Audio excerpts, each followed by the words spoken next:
Good morning guys.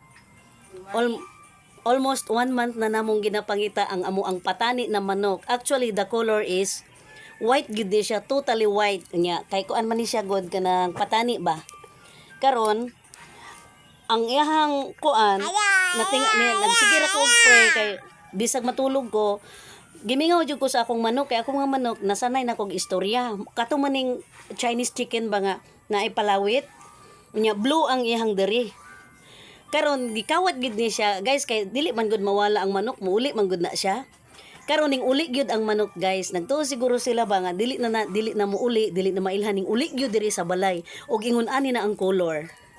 Oh, nakatina na ang iyang buhok, nya ang iyahang palawit, gihimo na siya og black.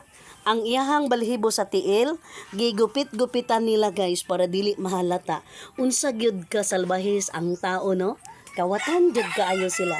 Sa nagkawat ani, shout out sa imuha. Kay unsa imuhang gikawat, labaw pud ana ang mawala. Kung mawad-an ang uban, kay unsa nga atong gibuhat, maud sad nay atong anihon. Muna nga mga kawatan, ayaw mo pagtuong walay nakakita sa inyo ha. Ang Ginoo nakakita sa inyo ha. Kaming tag-iya dili man makakita pero ang Ginoo nakakita sa inyo ha.